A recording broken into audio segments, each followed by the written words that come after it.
I don't know. They talk to me, hopefully.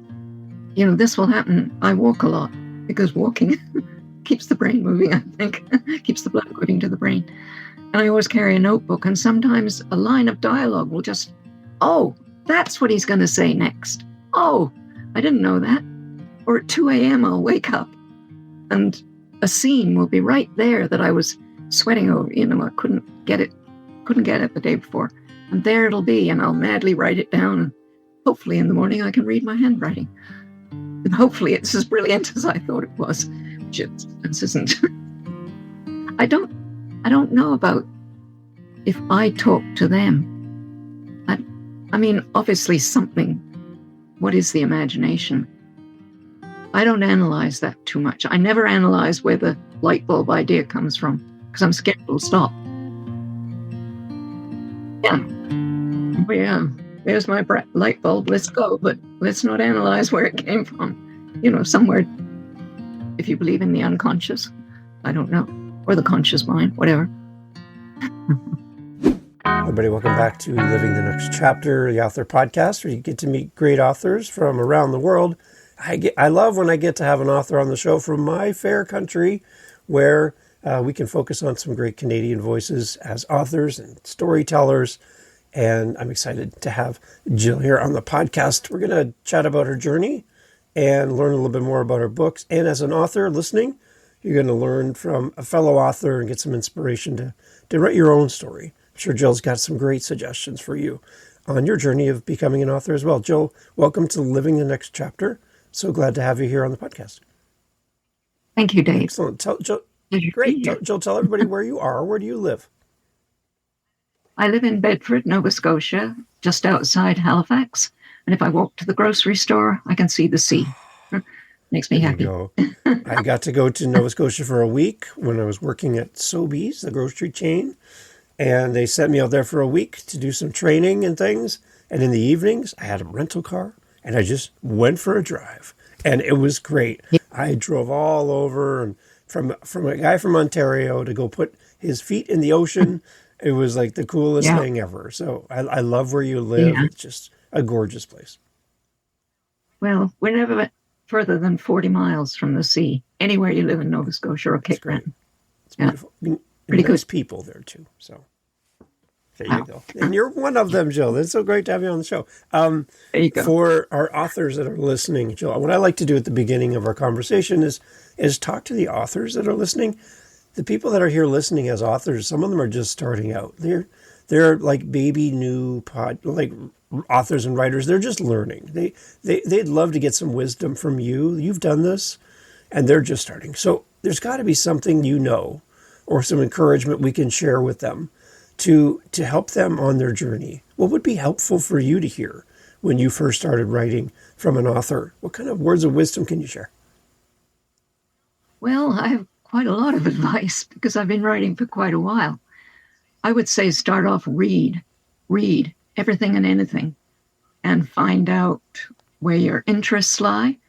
Fiction, nonfiction, poetry, memoir, biography, whatever.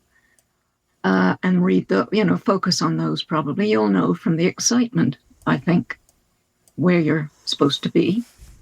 I did take a couple of notes just in case, so I may just look to them every now and then. And I think the second thing is to watch and to listen. In other words, to spy and to eavesdrop, to put it not very elegantly. I go for a walk every morning and I find myself watching how different people walk, or whether they haul their dog along by the leash or whether they let the dog stop and have a sniff, And eavesdrop, you're on a bus, you're in a cafe, and suddenly this scrap of conversation. And I think this isn't just being intrusive. To me, it's feeding the imagination, getting the cadence of dialogue. There's a lot in that. I don't ever write about real people. Other people can fashion their characters on real people. That's fine. There's no rules. There are no rules. That's something I should say right at the beginning. I don't think there are any rules, except to write as well as you possibly can. And I think listening and watching like this feeds the imagination, so that when you come to your characters start arriving in your head, they'll have some flesh on their bones, they'll have a voice in your ear, and they will become, in some cases, more real than the real world. To me, anyway. I remember my first medieval novel, set in the 1300s in southern England. And I was walking down by the lake one day. I had a lake right across the road. And this airplane came over quite low. And I looked up and thought, oh, what's that? You know, as though I was Edmund in 1348. I thought perhaps Satan had arrived.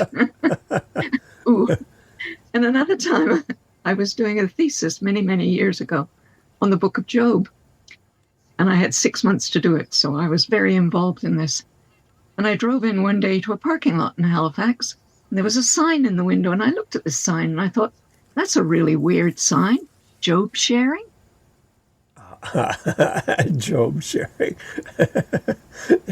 So I would encourage that kind of strong involvement with your character, whether it's yourself in a memoir or whether it's whatever you're writing about in a poem, or an essay or whatever. I have never written nonfiction, so I'm not too good to give advice on that. But a novel, most certainly. So that would be the second thing. Oh, yeah. And for me, there always has to be that light bulb moment at some point where something happens inside you and you think, oh, there's a story in there. Because it takes, again, I speak as a novel writer, but I also have a poetry collection published. It takes a lot of energy to take a novel from beginning to end to, you hope, publication. Oh, you get a lot of energy, sustained energy.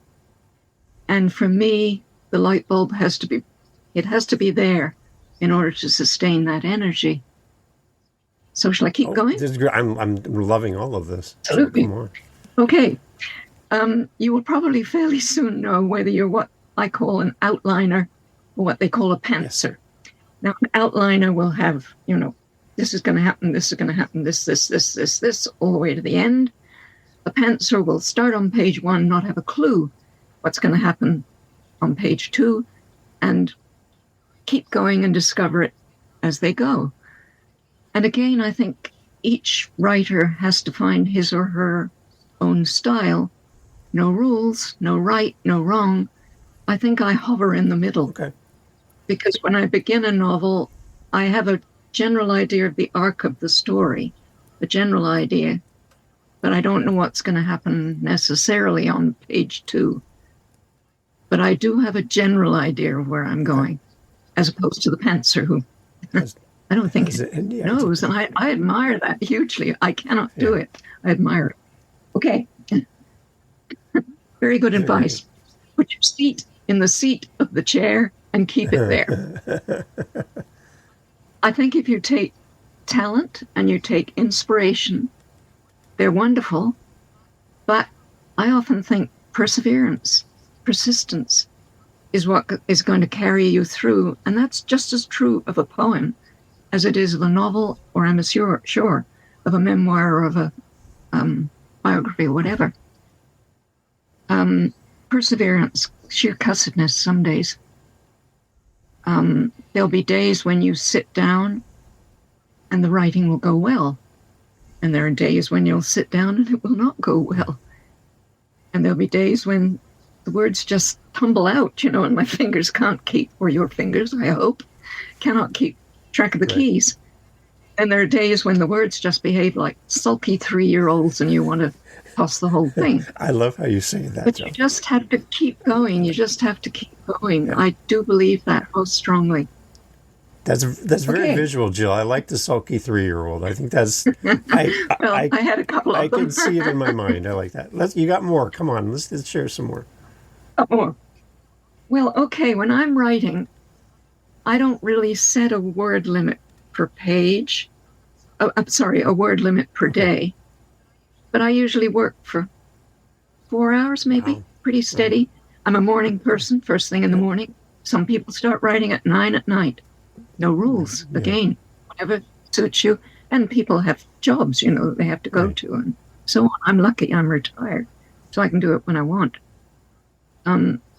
So I do it first thing in the morning. And the way I start every morning, which may or may not work for you, is to revise what I wrote the day before, read it over, or maybe the 2 or 3 days before, if it's, 5, 6, 7, 8 pages. Read it over, make corrections, and then that gets me back into the story. And usually then it's easier to begin the new day. Right. And the other thing I meant to mention was, before I start writing, I've always had a kind of brooding phase, where I wander around looking vacant with a notebook in my hand and dashing down little things which I may or may not be able to read. But at some point I'll find I'm vacuuming. And it's when I start vacuuming, I think, okay, Jill, you've got to start writing. Because it's scary. It's scary. You're facing blank screen after blank screen. Poof. Takes a bit of courage, I think, to write a novel, a biography, a memoir, a poem. Excellent. It does. So, and I tend to begin at the beginning and work my way through to the end. And I know writers will write a scene in the middle of the book and then go back before it. I couldn't do that, but people do, and it works. No rules. Okay. Or That's great, Joe. Okay. Workshops and a writing group, I think they can be wonderful. I think with each of them, the group needs to have standards that are fairly clearly spelled out. I've been to a few, I've run a few. I think honesty is important, and I think respect is important. You never run anyone down. And there's always something to find that you admire in the writing. And maybe there are weaknesses, but you need in the group to be able to suggest that I find this paragraph doesn't go far enough for me, or I need this character developed more. And try, I think, always to say it in I statements, because that's not saying, oh, you wrote a bad sentence there, Dave. It's saying, this sentence doesn't work for me. May work for everybody else in the workshop, in which case you ignore me. You don't feel attacked then as an author when somebody's reading your work. You don't feel like somebody's picking on you or your work. Right? Exactly. Yeah. And possibly for a beginning writer, it would be very helpful. I think it was for me initially. To have company, on the journey, on this journey. Yeah. Which it is, theme. I never start a book with a message that I'm going to get across to you, by golly. I'm going to hit you on the head with it and you're going to get it. I never do that. Okay. I don't know what the theme of the book is going to be until it's written, for sure. And even then, I sometimes don't. I've written 5 books for young readers, and the third of the middle grade ones, which would be ages 8 to 12, was about a young girl called Sigrid who lived in northern Newfoundland. And after it came out, and I was talking to somebody who had read it, and she said, this book is about loneliness. And I sort of stood and probably my jaw dropped, and I thought, you're right. It's about loneliness. I never knew that, but it was. But I obviously somewhere knew enough that Sigrid came across as lonely, which she was. I didn't have that as a theme in mind. I think it's better when you're writing, if you can, and when your characters take over, which my hope is that they always will, that they themselves will, or he or she, will bring up the loneliness, bring up the despair, bring up the joy, bring up the love, bring up whatever it is. So it's not you kind of, putting it on. I like when the world tells you what the book means to them, right? What the story means to them, what the character means to them. I like music. Jill, I've been doing music for a long time, and I've written songs with people. We release the song into the world, It's about something. At the end of the day, we come to our theme of the what we're singing about, what we've written about, and what the lyrics are about. Put it out in the world, and then somebody will come to us later and go, I love the song about this. And we look at them like, what song? We have never written a song about that before. They're like, no, this song here, this is what it means to me, and this is what I got out of it. And it's something completely different than we intended. It's not even in our mind when we wrote the song, but to that person, there's something about it that they saw it through their eyes. I like how authors do that then as well. I love that. Oh, yes. And to me, you see, the reader is him or herself, a creator in his or her own right. Yeah. You know, I'll say they bring their whole lives to this book, which they open at a particular moment in their life, in a particular situation in their life. And they then create, in a sense, what's there. I find that fascinating. It's like a synergy, really, I hope. It's humbling because they're adding themselves to the book, to the story, to the characters. And again, they're seeing it through their filter, like you said, how they are today in this moment. And they might see themselves, a different part of themselves later as they reread the book in the future, because now they're in a different place. Indeed. Right. Yes. Yeah.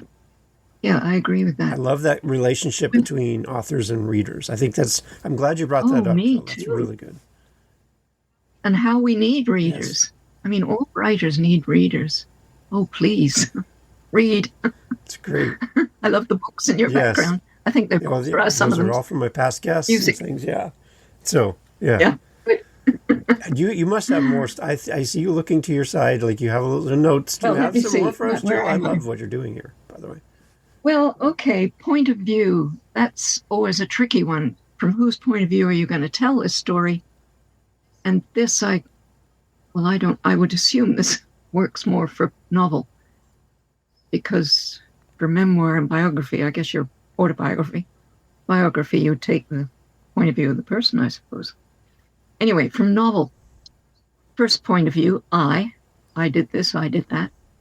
Second point of view, you did this, you did that. Third point of view, he, she, they, whatever. Did. And that's a choice we each have to make. And hopefully the characters themselves will make it for you. First person limits you so that there's nothing that can be seen in the novel that the character is not seeing or witnessing or attending.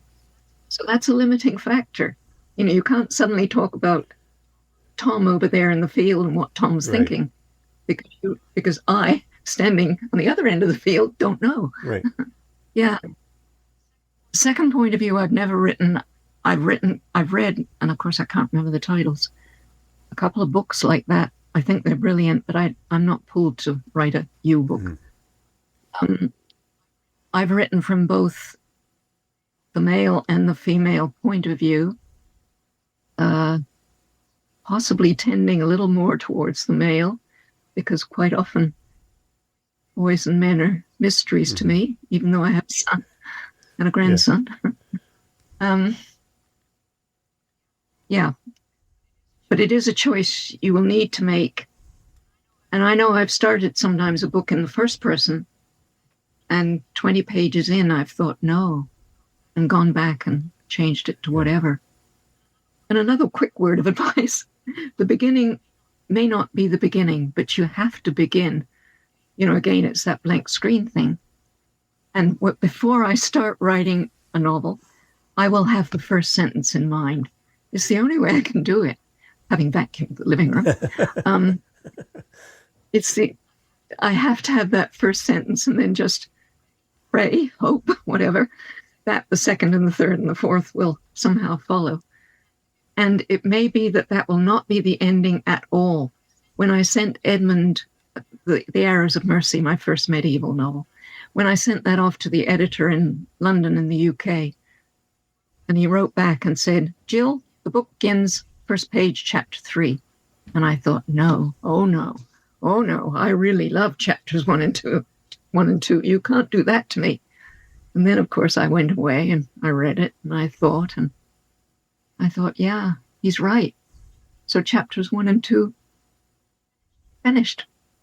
I used a little bit of chapter 1 in the second novel, medieval novel, so it wasn't all wasted. Wow. It's not wasted, but yeah, I guess this is another piece of advice is editing.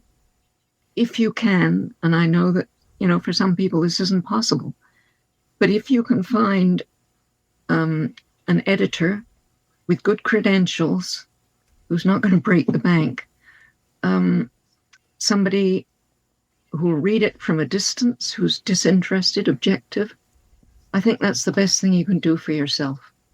And if you can't, then hopefully your writing workshop or your writing group, whatever, they will do a lot of that for you if they're operating the way I would like to see those things operate.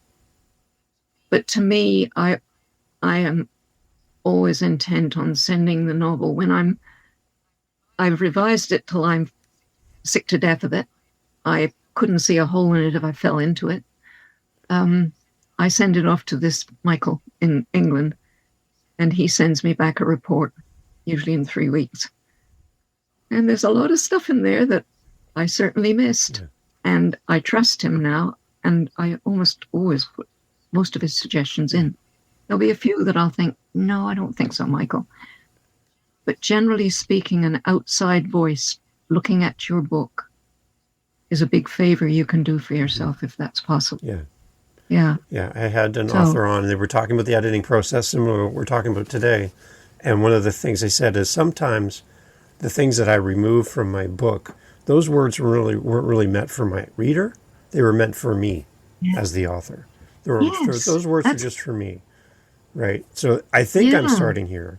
But then getting feedback like you had, well, the book starts here instead. You're like, but I love these words. But those words were really never meant for your audience. They were just meant for you. I know. That's a very acute thing that your interviewee to say, I think. That is true. Sometimes you have to write it down to sort of get to the next place. Right. And afterwards realize, whoops, got to come out. Yeah. Yeah. You have to get on the bus to get to your destination, right? That's the first thing. You got to get on the bus. Right. So, right. Get on the bus and get at it. I like it. And there are books about editing, and I'm sure there's stuff online. I have a good book. It's called, I don't know whether you can see that or not. Self-editing for fiction writers. Good. And it's, do you need me to hold I that haven't more? put that in the notes so people can grab a copy as well. Okay. Yeah. How to edit yourself into print. I mean, don't you love that subtitle? That's a very good subtitle. Rennie, R-E-N-N-I, Brown, B-R-O-W-N-E, and Dave King. It's been around a while, but it's got, revising doesn't change. So, 1993. Do you recall how you came across that book in particular? It's like right beside you, so I'm sure it's got some meaning for you. Well, I came across it originally, you mean? I think I went looking because I think in my early days, I didn't get an outside editor to my detriment. Okay. Yeah, so I think I relied quite a lot on that. Yeah, we'll put that in the notes for people listening. They can then go and check it out themselves. That's a great recommendation. And there's a really good book by Jack Hodgins, Hodgins. You see that? The Passion for Narrative. And he goes through a lot of the things that I hope I've remembered to talk about. Really good sound advice from somebody who's written novels and knows what he's talking about. Yeah. That's good. So another good one. I love that they're right beside you, Jill. That's a sign of a book that you recommend. They're with you and you're thinking of them. That's good. And one more, then I'll stop. Oh, where is it? Steering the Craft. Okay. This is by the wonderful Ursula Le Guin. What else do I need to say? There you go. She's a marvelous writer. Yeah, and it's about, what does she call the subtitle? A 21st Century Guide to Sailing the Sea of Story. Wow. Yeah. So there are books out there too, which can be very helpful. Great. I think now I'm sort of, I know. two things, two quotes that I love. Henry James. Okay, I'll have to read this. What is character but the determination of incident? What is incident but the illustration of character? I love that, the interweaving of character and incident. And the only exception I might make to that at times is in a novel that can be historical, sometimes historical events take over your character. The character is not choosing to find himself maybe in a trench in World War I under fire, but how he deals with that or doesn't reveals his character, and what he does, the incidents will happen depending on his character. And then the other one is Samuel Beckett. Try again, fail better. Oh, I love. Can you read that? Read that one more time, Joe. Read that one more time. I like that. Samuel Beckett. Fail again. Try again. Fail again. Fail better. Last word. That's all we can do. Great. Just do the very best we can possibly do. That's really good. That's really good. I think I've finished. I'm like done. That. No, that's great. Good advice. Okay. That was. Thank you for being prepared with that as well, Jill. I love that you came with an intention for our authors listening, because they're going to have to rewind that and listen to that all again, Jill. There's so much value there for authors. Well, I could send you I printed it out in a document.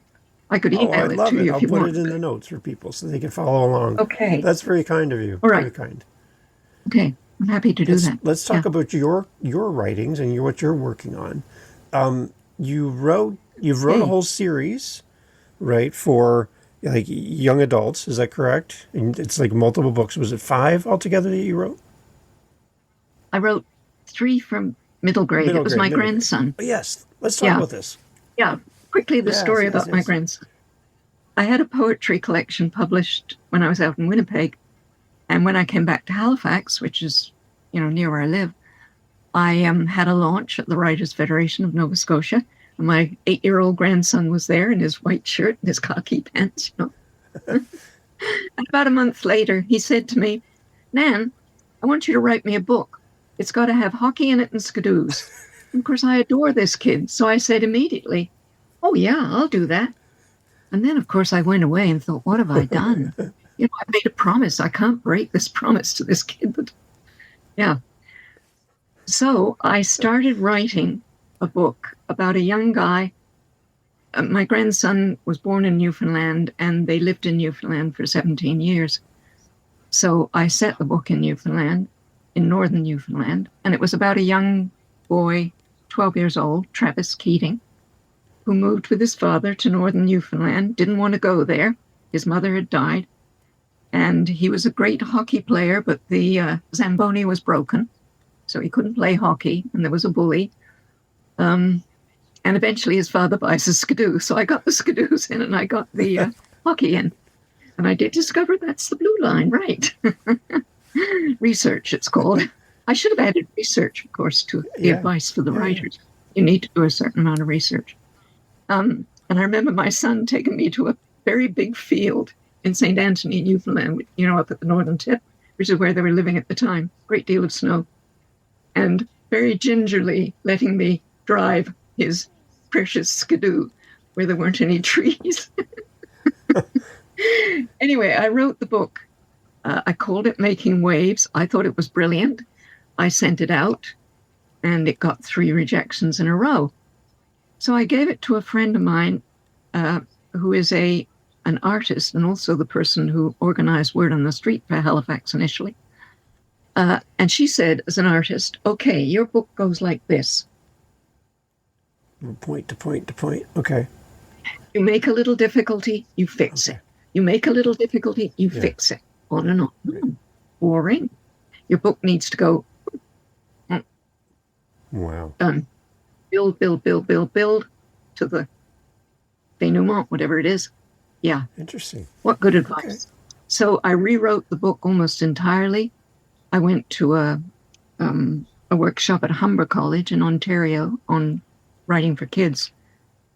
And the person who was my mentor didn't care for the ending. She felt it ended before it should have. Endings are so, to me, so important. Some people say they're not, but I think they're really important. I, as a reader, want a satisfying ending. It doesn't have to be happy necessarily. It doesn't have to have all the end. In fact, I would prefer it not to have every little knot tied off, but it has to satisfy. So the ending didn't satisfy her, so I rewrote the ending, and she was right. It was, made it a stronger book. And I sent it out again, and Fitzhenry and Whiteside in Toronto published it. So 2 more followed that, told from girls in the same little town, Prinny and Secret. And then, of course, my grandson was rapidly getting older. So I wrote 2 young adult.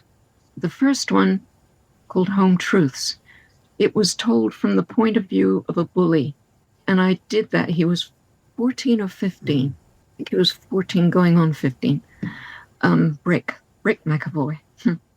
He was a bully. And I wanted to know, could he stop bullying if he wanted to? And what made him a bully in the first place? And that book was picked up actually by the Nova Scotia schools because Pink Shirt Day, which is against bullying, originated in Nova Scotia. So that was really good. There's a fair bit of domestic violence in it, and it kind of shocked me, but there it was. So anyway, that was the second one. That was the first YA, and the second YA is called Nix -1. I think it's my favorite of the young readers' books.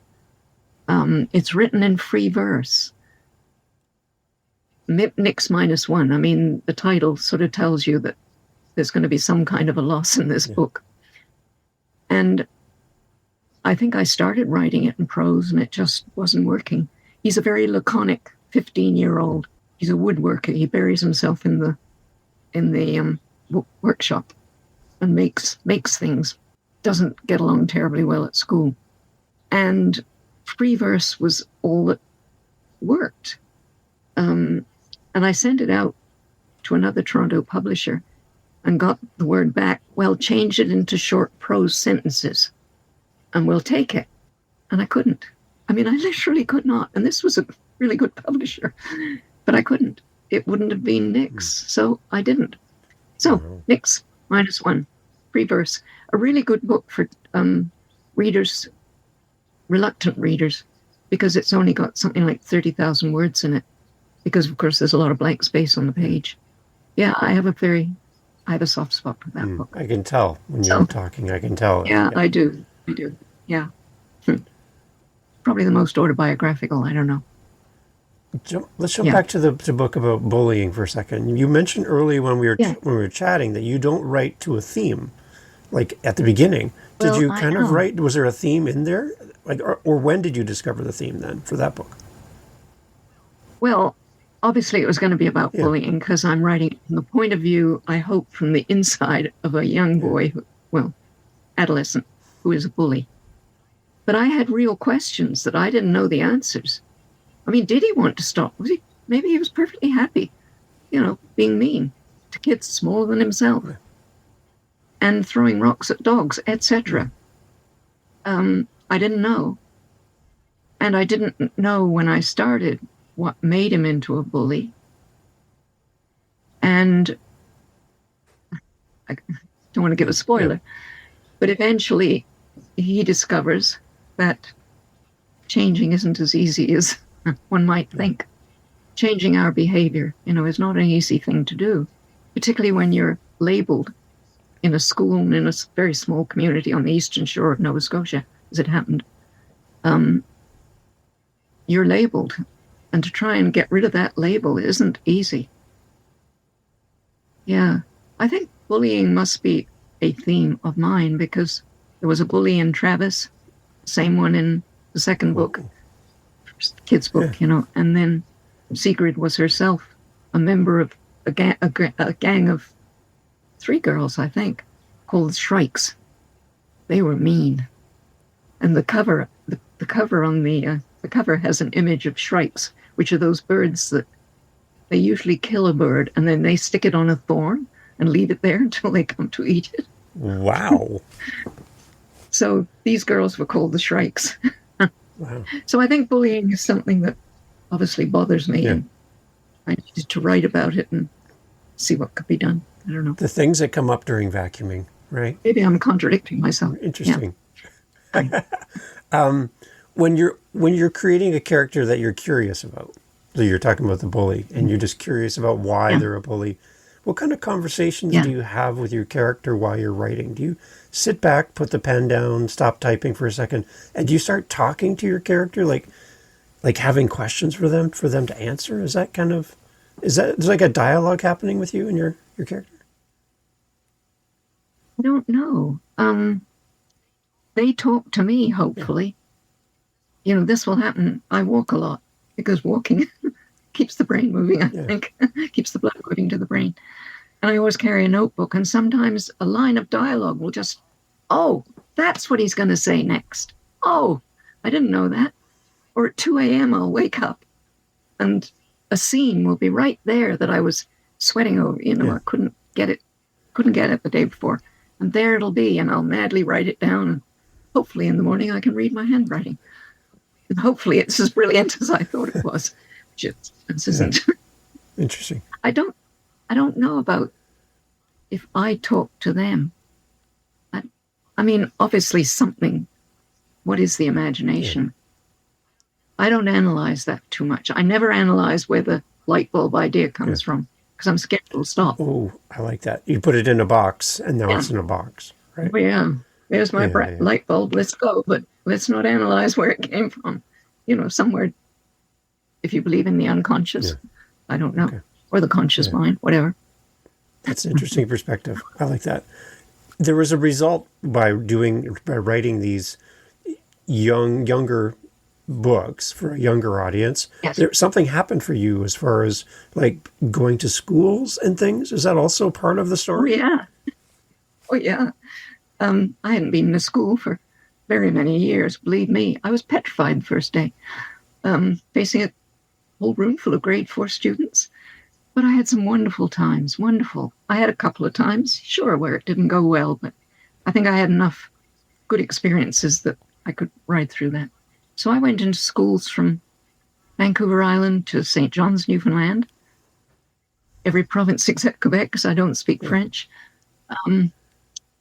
and gave presentations, workshops, and all 5 books were nominated for the Ontario Library Association's Tree Awards.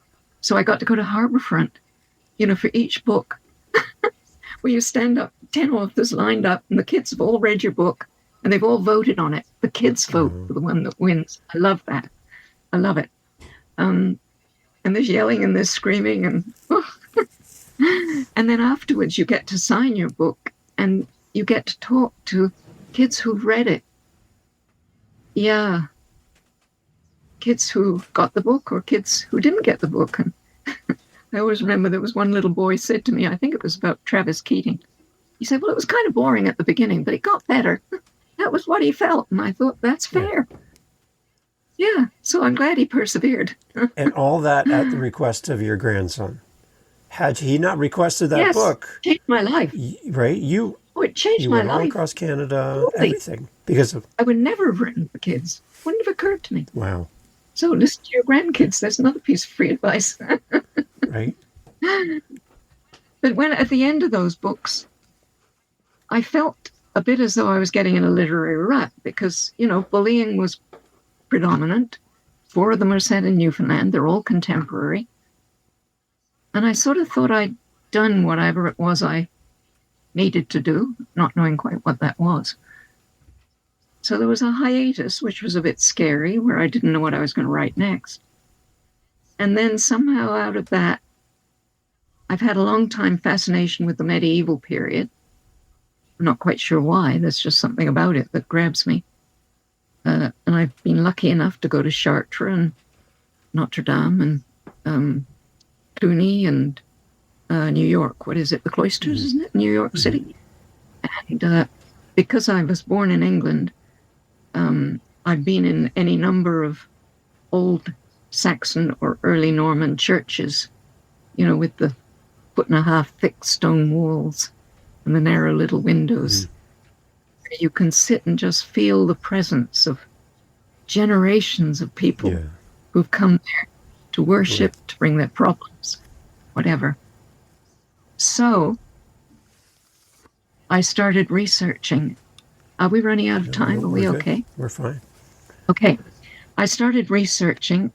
And another thing I should have said in my advice to the beginning writer, for me, I need to have seen the setting. All these Newfoundland books, I'd been to those, well, the places themselves were imaginary, but I mean, I knew the area really well. And I knew a lot of the people in the area because I met them through my son and daughter-in-law. So this, when I thought of writing a book, a medieval novel set in the 1300s, I needed a setting, and the obvious place, which didn't hit me immediately, but it did eventually, maybe on a walk, was the county where I was born, which is Berkshire, which is west of London.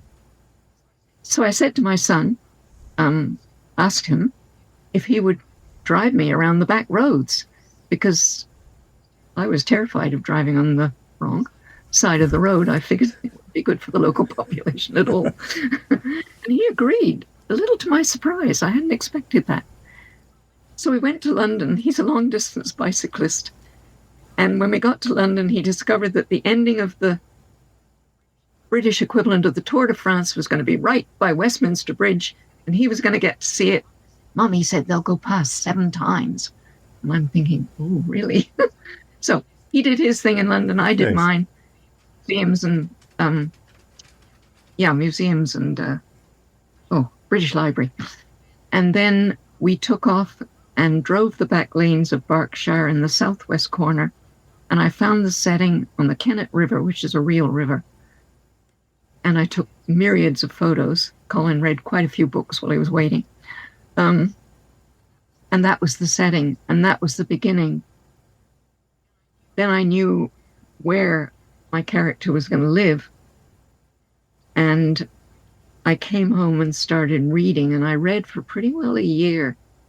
Dalhousie University has a wonderful medieval collection that I don't think very many people take out, so I was really lucky. And also I have a study full of medieval books. No, I buy books. It's a sickness. And I read, and in a sense, the reading for some sections of the book gave me what I'd call an historical scaffolding, which can be quite useful for a beginning writer or me beginning in this whole new field. Because if he's going to go to a certain campaign in the 100 Years' War, I can read about that campaign and find out where they landed and what they did on the way to Calais and what happened at the siege of Calais. And I've got all that. And then I just have to put Edmund into that situation as a champion archer, which he was. So I had the setting and I had the characters gradually. Names, that's something else I forgot to mention. Should have made more complete notes. The names of the characters to me are hugely important. They have to be right. And if they're not right, I can't write about the person. And again, I don't know where the names come from. Edmund was the name of my protagonist, an archer, a serf. I wrote about serfs, not about aristocrats. They didn't interest me. Living on a small manor in this little corner of Berkshire. And his, well, again, I don't want to do spoilers, but there were some women in his life. His mother, who'd survived the famine of 1315 to 17, which was the worst. I think I've read that it was the worst disaster to hit Europe, Northern and Western Europe, ever. You know, millions of people died. So I had Mem, and I had Edmund, and then there was Agnes, the wise woman. There was Olwen the Reeve and his daughter Juliana, with whom Edmund was very much in love. And there was Hawise, the servant girl who worked in the alehouse for Edmund's half-brother, Bart. And those names, Hawise, I didn't think to put in how you pronounce it. I spelled it Hawise. To me, it was fairly obvious. People said to me, Hawise? So in the second book, I put a little pronunciation guide. So I wrote the book. I wrote this sprawling mess because I was totally in love with the research. And I figured you'd be in love with the research too. You know, plot galloping all over the page, characters here, there, everywhere. Oh, it was a mess. And eventually I sent it off to Michael in England, and between us, we cut it back to from 153,000 to 113,000 words. That's a lot of words to get rid of. It took a long time. I do not advocate that as a means of writing a novel. So since then, I've written a standalone sequel called The Arrows of Fealty. Fealty being what a serf has to swear. He has to swear an oath of fealty to the lord of the manor. Basically, obedience and, in theory, devotion. Well, that wasn't always particularly strong. Standalone sequel, which is about one of Edmund's sons. So I carry forward some of the same characters, because so many people at the end of the Arrows of Mercy said to me, what happens to Edmund? Does he survive the plague? Because the plague comes to England in 1348. You've got to write another book. So I have. And that will come out on September the 21st. Wow. I may write it. You never know. You said it was a little bit uneasy in that hiatus between writing one to one audience to then writing into a different audience. Yes. How long was the hiatus between that? That's a big change. That's a huge change of focus and audience and story. Yeah, I think it might have been 6 months or more. I don't know. I was probably still busy going to schools for the kids' books, so that probably kept me busy. Yeah. But I knew I had to write I'm a writer. I have to write. And a whole lot of thoughtful vacuuming in that time frame too, right? Where you're just trying to, exactly. As you mentioned, vacuuming was your thing to kind of unlock, right? Yeah. It was a little scary. I read of, the serfs in their fields, they had fields in strips, and they would leave a certain strip fallow every year. And in a way, I suppose I was in a fallow period, but I tend to be a little impatient, and I didn't like being fallow. I think I'd recommend being fallow every now and then to people. That's a huge lesson, Jo. I like that. Oh, it is. It's great visual. It was a big... Yeah. Huh. Fallow ground seems like unproductive ground, but it's actually productive, right? Oh, it is. It's giving the soil a chance to replenish itself, basically. Yeah. There might be some farming books in your future, Jo. I don't know. There's something there. Well, these books are quite a lot about farming, because these serfs are farmers. They are farmers. Cool. There's no question. Beautiful. Yeah. Thank you. Jo, again, having you on here is great. I think I have learned so much having you on here to talk through this, and there's so much value. I can tell you have a heart for other authors and writers and encouraging people to share their story. And I'm sure there's people in your past that you've looked up to and have inspired you. You have shown us 3 books already. I can tell there's resources. There's a lot of love for the writing community from you as an author. So I'd love to wrap up, Jo, with our conversation today. Let's talk a little bit about your website before we go, because I want people to come and connect with you. And they've heard you today and they're like, oh, I need to talk to Jill and I need to follow her journey and see what's next for Jo. Let's talk a little bit about your website and we can close off. But thank you so much for doing this. Tell us about your website. Okay, my website. Let's see. It begins with pictures of the Arrows of Fealty, because I actually have the printed book in my apartment now. Boxes of it. And it tells a little about that and about OC Publishing, which is the hybrid publisher which brought it out for me in a very timely fashion and a very helpful fashion. And it gives some of the advanced reviews, which have been hugely encouraging. And then it talks about the Arrows of Mercy a little bit, its predecessor, and, the award that it was a finalist for and so on. And there's a section about me where you can read more about me. I love to canoe, so there's pictures of my canoe. Yes. And there's a section about all my publications, the kids' books, and the awards they won and one thing and another, and reviews of them. What else?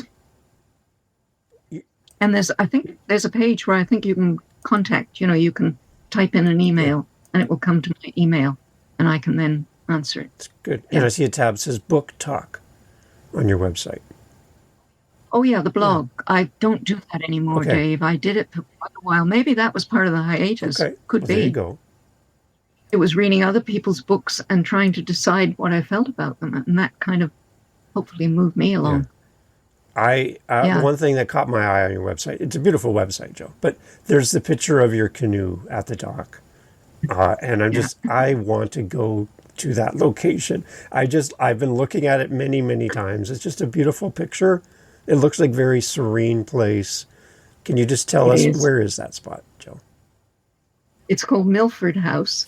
It's in Milford, in Nova Scotia, which is about 20 minutes drive north of Ketchimakuchik Park. So it's in a big area of lakes, and Milford House is actually on a lovely chain of lakes. A lot of granite. You have to watch what you're doing. First scratch I put on that beautiful canoe. Oh. But each cabin, and they are rustic, there's no question, and there's no Wi-Fi, which a lot of people wouldn't care for, but I love having a week with no emails. Yeah. Each cabin has a dock and right on the lake, and you can moor your canoe there. So you can get up at 6:30 in the morning, and I've canoed into the sunrise through the mist on the lake, and occasionally lucky enough to hear a loon or a beaver, slap his tail. Very Canadian. Yeah. And then you can canoe to breakfast. I mean, what could be better than that? Milford House. There you go. I recommend. Beautiful. Well, I think you should come. I think I should. Again, I'm just staring at the picture right now. It's gorgeous. I can feel the photo. That's great. And what I love about what you do, Jill, I can feel the words, right? As we talk through all this, the passion is there. Just as that picture represents a beautiful scenery and a beautiful spot and a lot of memories for you as well, your writings are that for us as readers. It brings us in as a story, and we feel like we can step onto the dock and jump into a canoe with you and sail around, which is great. I really appreciate you being on the show, Joe. Thank you. Thank you very much, Dave. I've very much enjoyed myself. It's a great conversation. And I hope some of these words have been helpful to some of you out there. And as you listen to this podcast, and these words have resonated with you, I know Jill would love to hear from you. So either reaching out through her website, when you buy her books, there's many to choose from. You've had a great overview. There's people that are listening as you listen that would love these books. So there's a lot to choose from. Please leave a great review for Jill. I know she'd love to hear your thoughts about why this book resonates with you, what your lesson was, what your big aha moment was reading this book. It's inspiring for our authors to hear back from our readers. So I encourage everyone, not if, but when you buy Jill's books, you leave that great review. Thank you for the plug. Jill, thank you so much for doing this. Keep us in mind. I'd love to have you come back in the future. Thank you, Dave. You're really welcome. I really enjoyed myself. Excellent. Everyone, all the information as always for Jill in the show notes. The list of the books that we talked about as well, through her website. And again, go out and buy many books from Jill. I know you're going to love them. Jill, thank you so much. All right. Excellent. Thanks. Bye-bye. Hey, thank you so much again for pressing play. As you've heard, great guests on the show. And one thing you didn't hear in this conversation is what? What did you not hear? Think about it for a second. That's right. Not a single solitary commercial for a mattress or a supplement or a whatever you call it. No. Why? Because we don't want to break up the conversation with commercials. So the fact that you're still here means that you are a fan of the show, I'm assuming. So if you want to help to keep the podcast going and to make me feel really happy, all I really care about is coffee, okay? I just got to be honest. I love coffee. I'm drinking one right now. It's starting to get cold. I need to warm it up. helping us with our Buy Me a Coffee link over at livingthenextchapter.com, and also in the show notes helps kind of keep the lights on around here. Remember, I'm doing this for free. I'm paying for everything. So I would love to have a little coffee donation, even $5 kind of fills up my cup. And I would love to enjoy a coffee from you. So if you're interested, again, thank you for listening. But you can use our Buy Me a Coffee link and fill up the cup. Thanks for being here.